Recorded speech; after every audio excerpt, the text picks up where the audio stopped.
Comenzamos la sesión 43ª de nuestro curso sobre el misterio de la Iglesia. Continuamos dentro del tema de la santidad de la Iglesia, estudiando la nota de la santidad. En el nombre del Padre, del Hijo y del Espíritu Santo. Amén. Sancta María, sede sapientiae, ora pro nobis.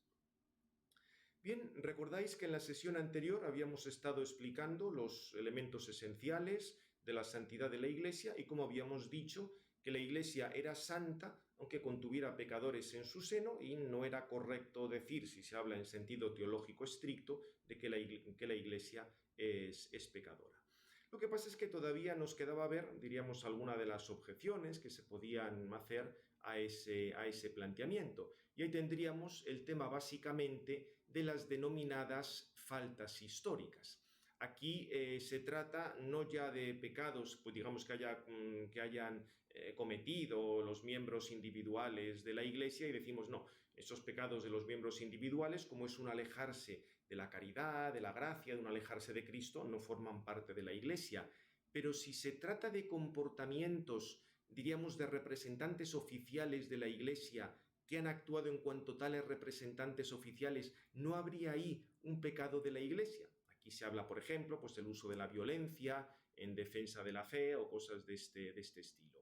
Es cierto que la mayor parte de estos aspectos se precisan históricamente, porque si superamos una historiografía de corte ilustrado que quiera ver todo el mal que ha hecho la Iglesia Católica a lo largo de los siglos, deformando las cosas o no situándolas en su contexto, pues ya viendo las cosas en su contexto se entienden mucho mejor, aunque ciertamente siempre queda un resto que no se puede disculpar o no se puede explicar. Lo que pasa es que aquí entra en juego una distinción que es muy importante y es, muchas de esas cuestiones no son pecados, sino son simplemente faltas. Vamos a ver la diferencia. Todo pecado es una falta, pero no toda falta es un pecado. Una falta supone un defecto respecto a un fin particular, mientras que en el caso de un pecado tiene que ser algo voluntario y consciente contra la ley de Dios. Por poner un ejemplo, un error y que fuera incluso grave en la actividad misional, por ejemplo, suponiendo que no se hubiera tenido un respeto a las culturas autóctonas. Si en esto hubiera pecado, sería una responsabilidad personal moral de dicha persona, en concreto. O sea, que tal persona pues hubiera querido actuar por ira, no hubiera actuado con la debida prudencia y sería un pecado concreto de esa persona. Pero si alguien poniendo todos esos medios realmente es que no había otra manera, diríamos que actuar de cómo se actuó, porque claro, es muy fácil luego a posteriori decir no, había que haber hecho esto, esto y esto, y desde su ordenador puede intervenir en un foro diciendo esto lo hizo muy mal la Iglesia, tenía que haber hecho lo contrario, etc. Había que poner a esa persona en esa circunstancia a ver qué es lo que había hecho, porque diríamos a toro pasado es muy fácil hablar de todas las cosas. Ahora, cuando uno está en esa situación, ¿qué hace? Te encuentras pues que está viendo unos sacrificios humanos a partir de unos ídolos que hay, aunque sean muy artísticos. ¿Qué haces?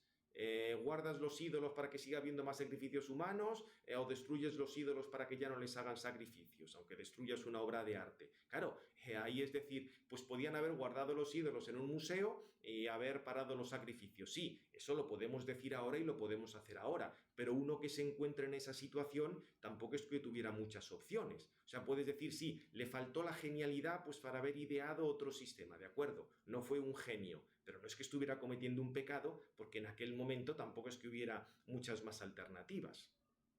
Esta es un poco la idea, o sea, es cierto que en faltas históricas que pueda haber habido, pues no sé, el caso también ese de lo que atribuyen, parece que es verdad, aunque es más difícil saberlo, eso de que Alejandro VI mandó bajo obediencia al amante que volviera con él. Ahí evidentemente en muchos casos hay multitud de pecados individuales, pero ya hemos dicho que los pecados individuales no recaen sobre la Iglesia, porque los pecados de los miembros no recaen sobre la Iglesia. Lo que sí tenemos es una limitación de la naturaleza humana, que está muy influida por circunstancias, por una historia determinada. Habría que ser un genio para haber superado esas limitaciones, y hay que reconocer que multitud de misioneros lo fueron Pensad los casos de Cirilo y Metodio, tuvieron hasta que inventarse un alfabeto para poder transmitir allí la fe. O sea, aquí hubo cosas muchas veces geniales, pero no siempre y no todo el mundo fue un genio en algunas cosas de estas. Lo que pasa es que no es un pecado no ser un genio. O sea, no es que todo el mundo esté obligado a ser un genio.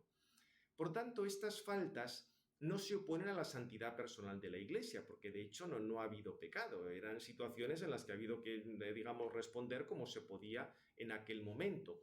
Ni hacen que la Iglesia se sitúe en un estado de pecado, sino simplemente muestran lo que ya habíamos visto antes, el estado imperfecto de la santidad de la Iglesia que peregrina en la tierra, porque todavía aquí tenemos muchísimas limitaciones y aunque en muchos casos no haya pecado, pero nos falta un poco esa clarividencia para ver perfectamente lo que hacer en cada momento. Pretender confundir la limitación con el pecado sería un poco entrar en la concepción gnóstica que ve la creación y todo lo limitado como un mal precisamente por ser limitado frente a Dios, que sería lo ilimitado. Si precisamos un poco más, apuntamos un poco más nuestro objetivo, en algunos han dicho que una actuación errónea ex officio de un representante auténtico de la Iglesia, eso sí que sería un pecado de la Iglesia. En algún caso, por ejemplo, cuando el legado Humberto de Silva Cándida excomulga al patriarca de Constantinopla, Miguel Cerulario, que ya sabéis que tampoco fue válida la excomunión porque ya el Papa, cuando la lanzó, el Papa del que tenía poder había muerto, con lo cual tampoco es que aquello tuviera mucho más recorrido. Otros casos, el caso de Galileo, también lo que algunos atribuyen a ciertas decisiones de la Comisión Bíblica que no fueran correctas o que no trataron bien pues, algunos exegetas. Lo que pasa es que, en primer lugar, ya digo, siempre hay que distinguir la falta moral de la falta objetiva. La falta moral será de aquel que ha tomado una decisión mala, sea por comisión, sea por omisión, porque ha actuado por ira, porque no ha actuado con prudencia, porque no se ha dejado mover por la caridad, y eso sería una falta moral de esa persona. Respecto a la falta objetiva, lo que ciertamente encontramos es un abuso de un poder que es en sí mismo santificante. O sea, tendríamos ahí un error de aplicación de principios justos, por ejemplo, del primado del Papa o del papel principal de la palabra de Dios, en el célebre caso del proceso a Galileo, que digamos es simplemente una cosa en la línea de lo que hoy denominaríamos magisterio auténtico, y de hecho ni siquiera llevaba la firma del Papa. El Espíritu Santo lo que te garantiza es que no se va a producir el error en cuestiones esenciales para la vida cristiana.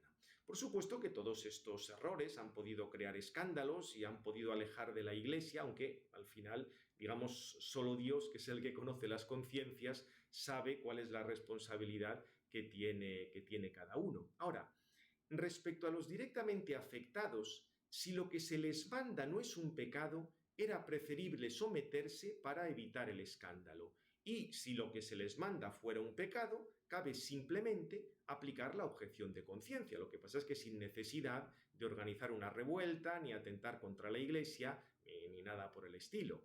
O sea, es muy importante notar que en el caso de las faltas históricas no ha habido, digamos, es muy difícil hablar de magisterio en sentido estricto y desde luego nunca jamás magisterio infalible, porque muchas veces se ha tratado de mandatos canónicos a los que en rigor los afectados deberían haberse opuesto por tratarse de una orden injusta, incluso en algunas cuestiones magisteriales. Pensad, por ejemplo, esto fue también bastante de chiste, que cuando todo lo del célebre caso Galileo, mientras la Inquisición romana, aquí además con San Roberto Belarmino de fondo, veía que había problemas en el planteamiento de Copérnico y en el heliocentrismo, unos 20 años antes, en España, el que luego fue inquisidor mayor, Juan de Zúñiga, había propuesto que en la Universidad de Salamanca estuviera como libro de texto el de Revolutionibus de Copérnico. O sea, la Inquisición española no veía demasiado problema en ese punto, sobre todo porque entendían que la obra de Copérnico era una manera pues, de calcular, digamos, posiciones de los planetas, etc. Cómo fueran las cosas lo sabe Dios, pero no era cuestión de armar un follón en ese campo, sino dejarles a los astrónomos que estuvieran por su cuenta. Eso no se veía que fuera contra la fe y no hicieron el más mínimo problema. Y desde luego los inquisidores en España actuaron con bastante más prudencia que lo que hicieron los inquisidores en Roma, por poner un ejemplo concreto de este caso, porque ya digo que incluso esos errores los veremos en el capítulo de la apostolicidad, algunos de estos errores en declaraciones de sumos pontífices o de concilios que tuvieron que ser corregidos luego por otros, eso lo veremos en su momento. Pero es que cuando se trata de órdenes canónicas, pensad que es que está el principio de que una orden injusta no obliga.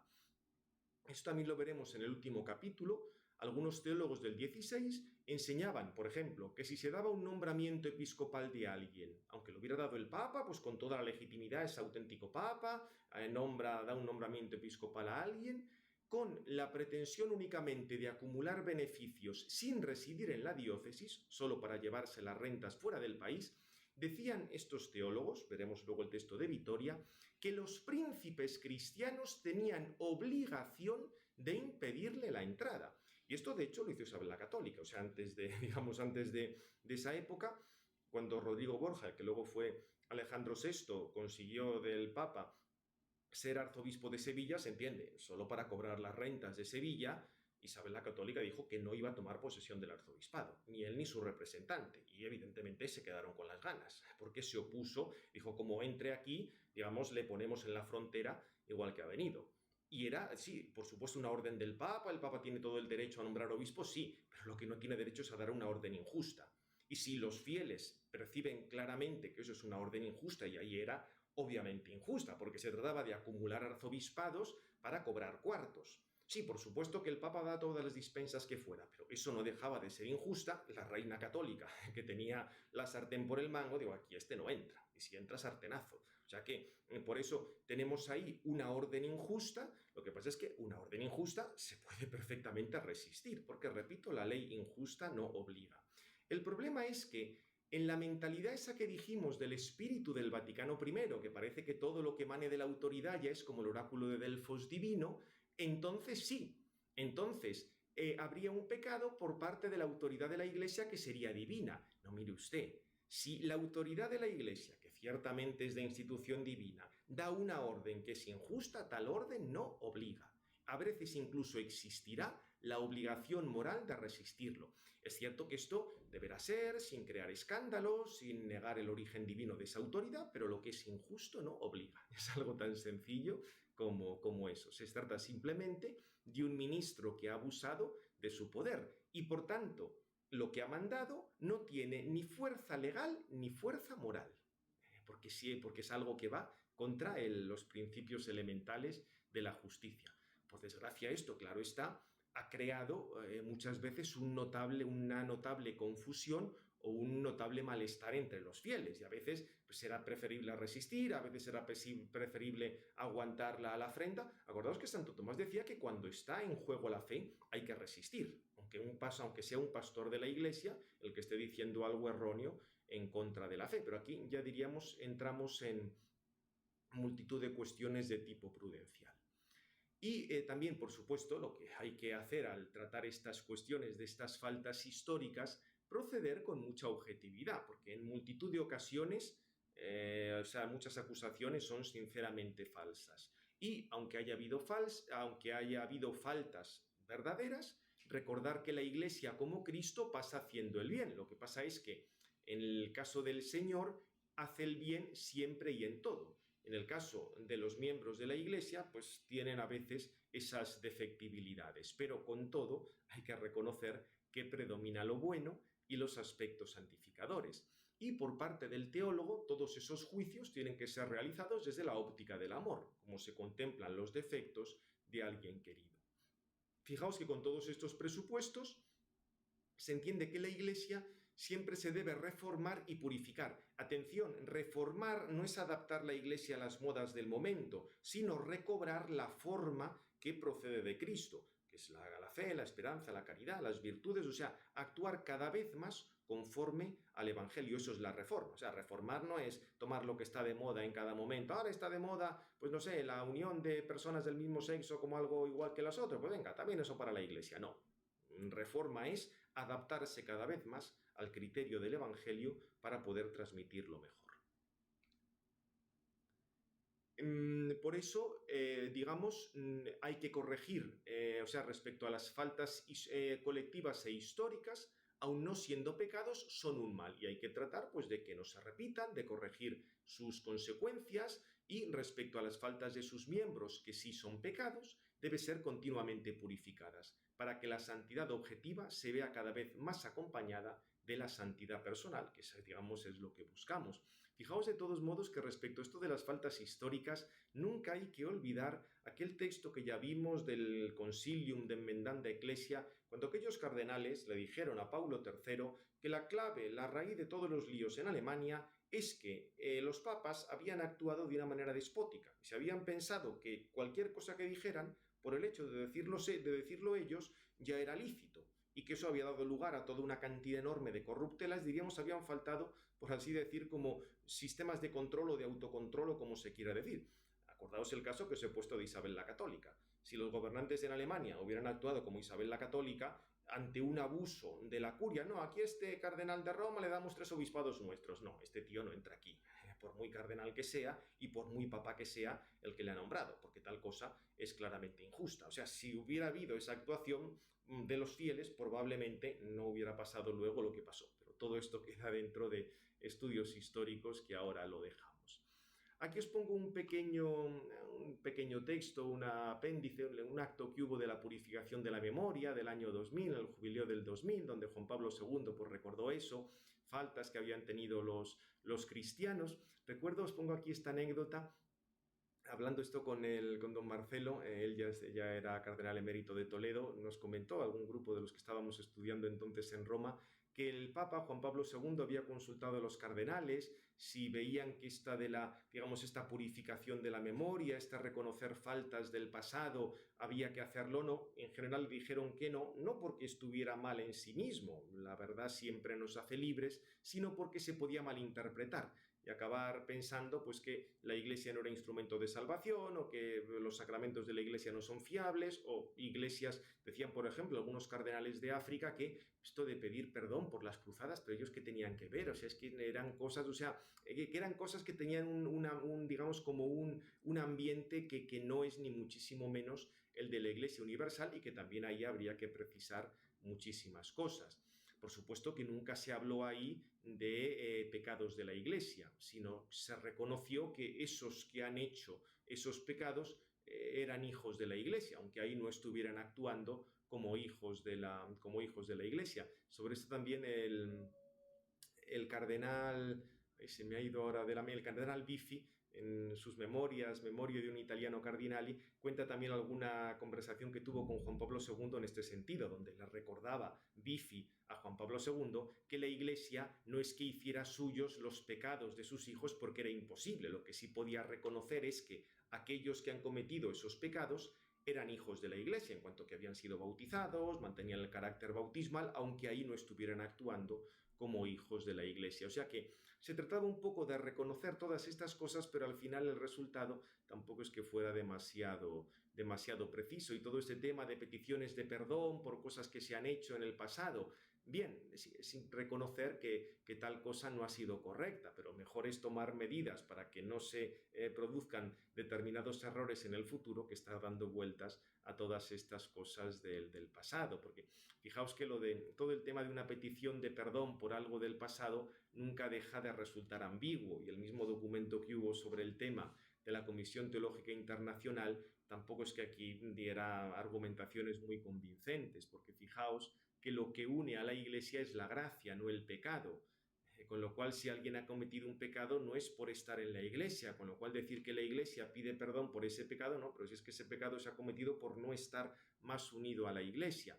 Volvemos a lo de antes que os he dicho, lo que tenemos en este mundo y en la Iglesia es una limitación de la santidad, en el sentido de que no todo lo que hacen los ministros en sus decisiones de gobierno es santo. Porque fijaos, en lo que nunca van a fallar los ministros de la Iglesia es en los sacramentos y en la predicación de la fe. Es decir, lo que es estrictamente de fe, cuando el Papa o la Iglesia proclama como de fe una doctrina, y esos casos escasísimos, ahí no va a haber error. En la esencia de los sacramentos tampoco. Ahora, en el resto de las cosas, pues ahí ya se mezclan muchísimos más aspectos. Y como os comento aquí, es dudoso si todo este tipo de actos de reconocer esas faltas o incluso de pedir perdón sirven para transmitir la verdad del Evangelio, o a veces simplemente lo que lían, lo que hacen es liar y unirse un poco a este mainstream que considera pues, que la Iglesia no ha hecho el bien a lo largo de los siglos, o que la Iglesia no es el instrumento de Cristo, o todas estas cosas. Bien, pero dejamos ya todo este tema así un poco más oscuro del pecado y vamos a pasar a una cosa mucho más interesante, que es el tema de la santidad en la Iglesia en cuanto que depende de la caridad y la llamada universal a la santidad.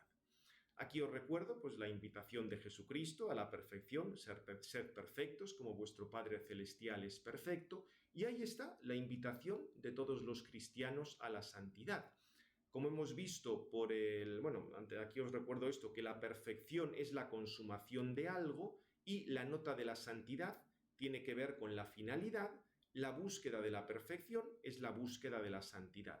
Por otra parte, esa perfección está en la caridad, que es el amor a Dios y al prójimo. De hecho, recordáis que el catecismo, al hablar de la santidad, hablaba de la caridad, de ese texto de Santa Teresita, cómo vivir la caridad, de ser como el corazón dentro de la Iglesia. De hecho, esta profunda verdad en el capítulo 4 del Lumen Gentium está recogida. Ahí se habla en la Constitución sobre la Iglesia de esta llamada de todos a la santidad. O sea que esto, digamos, está en el decreto conciliar claramente. El problema que ha habido en este campo es que a veces se ha producido un malentendido, como si determinados medios que facilitan especialmente la caridad y que están en la misma escritura, los consejos evangélicos, se identificarán con la perfección evangélica. Por eso se ha hablado de estados de perfección. Vamos a ver, aquí hay que precisar. La perfección propiamente está en la caridad. Lo que pasa es que hay algunos medios que aparecen en el Evangelio, la pobreza, la castidad, la obediencia, que ciertamente son medios muy importantes para dirigirnos a esa perfección, pero la perfección donde está es en la virtud de la caridad, ¿eh? O sea, esto nunca no lo confundamos, porque si no se lían las cosas. Por eso, digamos, las reflexiones en torno a la caridad son fundamentales para comprender la estructura más profunda de la Iglesia, porque si hemos dicho que la Iglesia es la articulación de las participaciones sobrenaturales en cuanto que dependen de Cristo y de los medios que Él estableció, entre estas participaciones, la más importante, a la que tienen que tender todas, es a la caridad.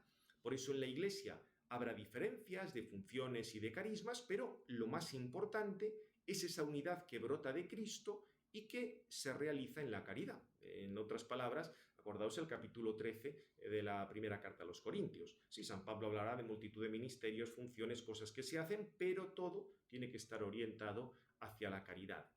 Por esto, las diferencias que encontremos entre los diversos grupos de fieles, o estados de fieles, o situaciones de fieles, serán simplemente maneras distintas de realizar la virtud de la caridad. O, dicho de otra manera, serán diversos elementos de la vida eclesial informados y guiados por la caridad. Lo que pasa es que estamos hablando de la caridad, pero tenemos que precisar muy bien a qué nos referimos con la caridad. Y para esto vamos a acudir a una serie de enseñanzas de la caridad que tenemos en Santo Tomás, en la Suma de Teología, en la Secunda Secunde, desde la cuestión 23, tenéis durante bastantes artículos todo su tratado de la caridad, y que es fundamental para comprender esta nota de santidad. En esto iremos más rápidamente porque es prácticamente un repaso de cosas de antropología teológica. Acordaos que para Santo Tomás la caridad fundamentalmente es una amistad, ¿eh? O sea, la caridad es el amor de mutua benevolencia entre Dios y el hombre, que se fundamenta en la comunicación de la bienaventuranza eterna. O sea, Dios nos comunica su felicidad eterna, nos comunica su bienaventuranza eterna. Evidentemente, si nos mantenemos fieles, la alcanzaremos luego ya para toda la eternidad, pero lo propio de los amigos es que se comunican, digamos, unas cosas y otras, y ahí la comunicación básica, el bien que comparte Dios con nosotros, es precisamente su bienaventuranza, su felicidad. El amor de amistad es de mutua benevolencia, o sea, no basta para que haya amistad querer el bien para el amigo. En eso se distingue del amor de concupiscencia, que quiere para sí el bien del otro, sino que se requiere además amor mutuo. El amigo es amigo para el amigo, o sea, hay una comunicación propia. Queremos un bien para el amigo quiere un bien para nosotros. Y la caridad, por eso, es el fundamento de una relación del todo especial entre Dios y la criatura, y está fundada en esa comunicación de la bienaventuranza eterna, porque la caridad es un amor sobrenatural. Aquí en la tierra es imperfecto y se perfeccionará en la patria eterna. Fijaos que además es curioso porque Aristóteles hablaba de la bienaventuranza como lo ideal sería, dice, la amistad con los dioses, pero como tal cosa no es posible, tenemos que conformarnos con la amistad unos con otros en este mundo. Evidentemente, por la fe cristiana es que ya es posible la amistad con Dios, y en eso consiste la caridad. Lo que pasa es que, obviamente, por todo lo que hemos dicho de la participación sobrenatural, también la caridad es una realidad creada en el alma. Esto Santo Tomás lo subrayó mucho contra la opinión de Pedro Lombardo, que decía que la caridad simplemente es el Espíritu Santo como persona divina que inhabita. Aquí el argumento principal es que el movimiento de caridad no procede del Espíritu Santo de tal modo que la mente humana no sea principio de ese movimiento. Por supuesto que interviene el Espíritu Santo, pero el movimiento de caridad tiene que ser voluntario, tiene que ser algo nuestro, si no llegaríamos a una contradicción, porque el amor debe ser acto de la voluntad. Si no interviene la voluntad, ya me diréis qué amor o qué amistad hay. Además, se eliminaría la razón del mérito, porque la raíz del mérito es la caridad. Por eso, por supuesto, para que haya caridad, tenemos que ser movidos por el Espíritu Santo para amar, pero para poder realizar ese acto de amor tiene que haber una transformación en nosotros. Tenemos que haber recibido una especial cualidad y esa cualidad es lo que denominamos la caridad infusa. Fijaos cómo lo presenta Santo Tomás. Ningún acto es producido perfectamente por una potencia activa, sino le es connatural a ella mediante alguna forma que sea principio de acción. Por ello Dios, que mueve todas las cosas a los fines establecidos por Él, concedió a cada cosa las formas mediante las cuales se inclinen a los fines establecidos por Dios para ellas. Y conforme a esto dispone todo suavemente, como se lee en Sabiduría 8.1. Es claro que el acto de caridad excede la naturaleza de la potencia de la voluntad. Si no se le añadiera alguna forma a la potencia natural, mediante la cual se incline al acto de amor. Ese acto, bajo ese aspecto, sería más imperfecto que los actos de las otras virtudes, y no sería ni fácil ni deleitable. Resulta claro que tal cosa es falsa, pues ninguna virtud tiene tanta inclinación hacia su acto como la caridad, y ninguna tan deleitablemente. Dice, por eso fue muy necesario que para el acto de caridad exista en nosotros alguna forma habitual sobreañadida a la potencia natural, que incline a la misma potencia al acto de caridad y que la haga actuar de manera pronta y deleitable. O sea que, por tanto, tenemos esa participación sobrenatural en nosotros, ese hábito sobrenatural, esa cualidad que es la virtud de la caridad, que nos lleva a ese amor a Dios, a ese compartir con Dios, a esa amistad con Dios. Bien, esta realidad, que es la caridad, por tanto, se debe considerar virtud, porque la virtud, diríamos, nos habla de la regla de los actos humanos conforme a la recta razón, en este caso nada menos que para alcanzar a Dios, como sucede con la fe y con la esperanza. Además, aquí Santo Tomás está de lo más realista, viene a decir que con estas virtudes se atingit, casi como que se toca al mismo Dios. Es curioso porque Santo Tomás precisa que si bien en Aristóteles la amistad no la consideraba tal cual virtud, la relacionaba, pero digamos ahí hacía una serie de distinciones, para Aristóteles la amistad era más bien consecuencia de otras virtudes. En el caso de la caridad es distinto. La caridad es virtud en sentido propio y se fundamenta en esa comunicación especial que tenemos con Dios. Incluso dice que la caridad es más digna que toda el alma, porque es una participación especial del Espíritu Santo, es una virtud especial, porque el amor de caridad tiene por objeto el bien divino bajo ese aspecto especial, en cuanto que compartimos la bienaventuranza, y cuando hay una razón especial de objeto, entonces tenemos un hábito especial, una virtud especial. La caridad tiene por objeto el fin último de la vida humana, que es la bienaventuranza, y se va a extender a toda la vida humana, porque como cualquier cosa la hacemos por ese deseo de bienaventuranza, por ese llegar a Dios, pues la caridad va a imperar todas las virtudes. También dirá que la caridad es una virtud única, aunque mueva e impere otras virtudes. La caridad es la más excelente de las virtudes y es la que dirige al resto. Bien, aquí os doy toda una serie de datos que lo podéis ir viendo. Y por eso diríamos esa noción de la caridad como forma de las virtudes, porque es la que orienta todas las otras virtudes al fin último. Fijaos que en un planteamiento moral la forma se toma principalmente del fin, y por eso la caridad es forma de todas las virtudes de manera efectiva, en cuanto que impone forma, da fin a todas las virtudes para que todas las cosas que podamos hacer estén orientadas a esa amistad con Dios.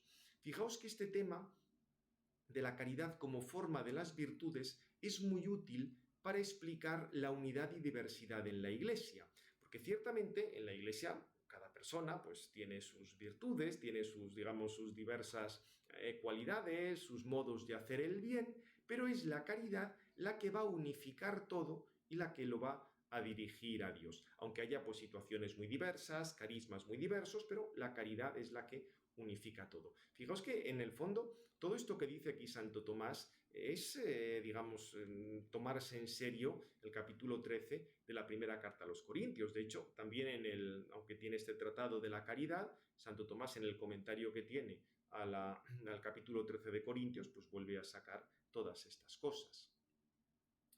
La caridad como una virtud que tiene un sujeto propio, que es la voluntad, porque además el objeto de la caridad no es un bien sensible, sino nada menos que ese bien divino, lo que compartimos con Dios, que solo se conoce por el entendimiento, luego tiene que estar en un apetito que no sea sensitivo, sino un apetito intelectivo, es decir, la voluntad. Bien, también recuerda que el aspecto sobrenatural de la caridad, digamos, esto nos lleva a afirmar que debe ser causada por infusión. No es una cosa que esté en nosotros por naturaleza, ni es una cosa que podamos adquirir por las fuerzas naturales, sino que tiene que darse por infusión del Espíritu Santo, que es amor del Padre y el Hijo. La participación creada en nosotros de ese amor es la caridad.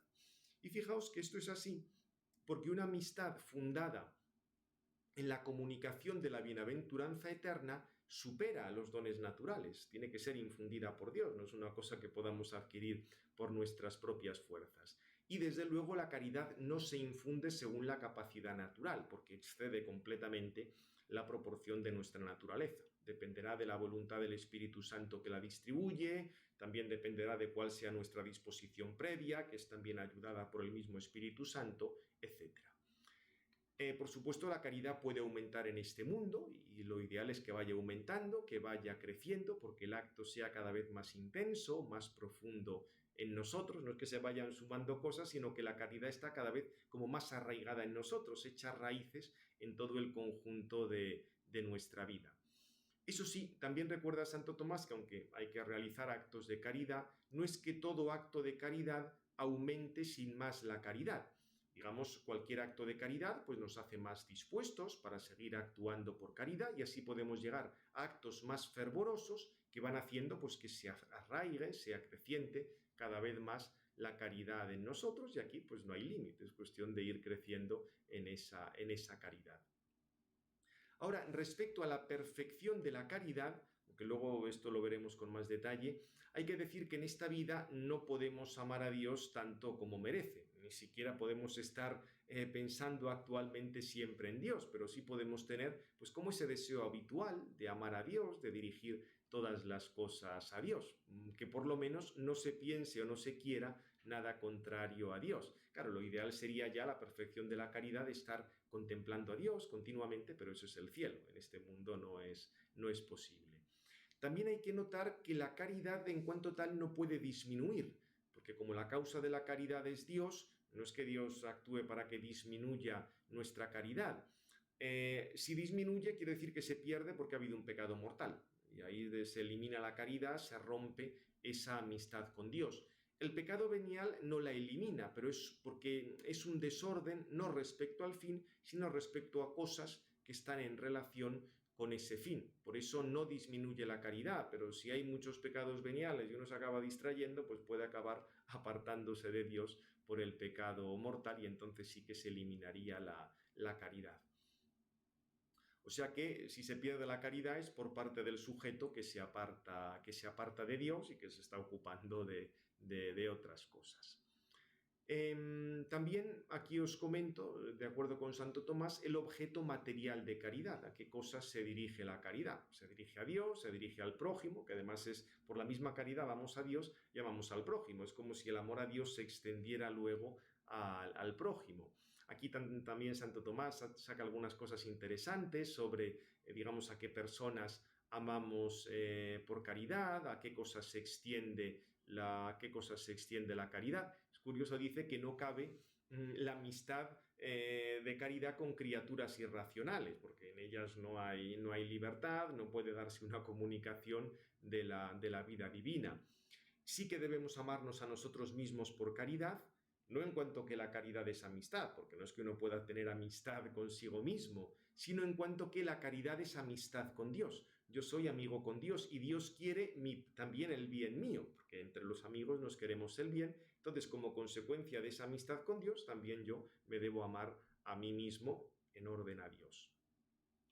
Por eso dice, el hombre debe amar a su cuerpo por caridad en lo que respecta a su naturaleza, no en lo que se refiere a la culpa o la pena, porque, digamos, por naturaleza el cuerpo le ha sido dado por Dios y debemos usarlo para servicio de Dios. No es que tengamos que amar por caridad nuestros pecados o alguna cosa de este estilo, sino que como consecuencia del amor por el que amamos a Dios, también amamos nuestro propio cuerpo. Los pecadores deben ser amados por caridad en cuanto a su naturaleza, porque están llamados a ser hijos de Dios, están llamados a volver a Dios, son capaces de bienaventuranza. Lo que pasa es que la culpa en los pecadores es la que debe ser odiada y la que debe ser rechazada. Lo que tantas veces se dice, pues hay que odiar el pecado y amar al pecador para que el pecador deje de ser pecador. Ahora, el tratar más o menos con pecadores aquí dependerá del juicio prudencial. Si uno el tratar con pecadores le sirve para que se conviertan, bien. Ahora, si uno se va a hacer pecador por tratar con pecadores, entonces hay que andar un poco de prudencia y ver de qué manera.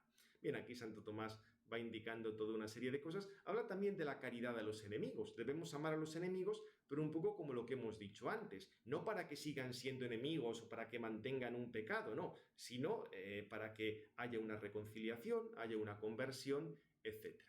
Aquí, bueno, hace Santo Tomás una serie de distinciones, hasta dónde puede llegar esa caridad a los enemigos, los ejemplos incluso heroicos, pero aquí son cosas hermosísimas, pero no podemos entrar en todo ello porque nos dedicaríamos más a la antropología teológica que la eclesiología. Son simplemente aspectos de la caridad, pero que luego son muy importantes para entender cómo debe ser nuestra actuación dentro de la Iglesia. Es interesante que al final, en la cuestión 24, hablando del sujeto de la caridad, del objeto de la caridad, Santo Tomás dirá que todo lo que amamos por caridad se resume en 4 términos: Dios, el prójimo, nuestro cuerpo y nosotros mismos. Y siempre todo en relación con Dios. Y luego ya brevísimamente, ya para terminar, comentar que hay un orden dentro de la caridad. Como hay un principio, también hay un orden, o sea, un antes y después en relación con ese principio. Ante todo es Dios y a partir de Dios, pues las otras personas o las otras cosas, el prójimo, nosotros mismos, en fin, aquí hay toda una serie de cuestiones que os apunto, podéis leerlas con detalle, en qué sentido pues debemos amar a nuestros familiares, dentro de los familiares cuáles son más próximos, si hay que amar más a las personas que sean mejores porque tienen esa mayor cercanía con Dios. Bien, esto ya dependerá de multitud de circunstancias. Pues lo dejamos aquí ya para pasar el próximo día al tema de la perfección de la caridad, que esto sí que nos es muy útil para hablar luego pues de diríamos, la misma división de estados dentro de la Iglesia. Os aconsejo que leáis los epígrafes anteriores porque son simplemente un resumencito de algunos artículos o cuestiones de Santo Tomás sobre la caridad y creo que os pueden ser útiles. Pues terminamos ya. Gloria al Padre, al Hijo y al Espíritu Santo, como era en el principio, ahora y siempre, por los siglos de los siglos. Amén. En nombre del Padre, del Hijo y del Espíritu Santo. Amén.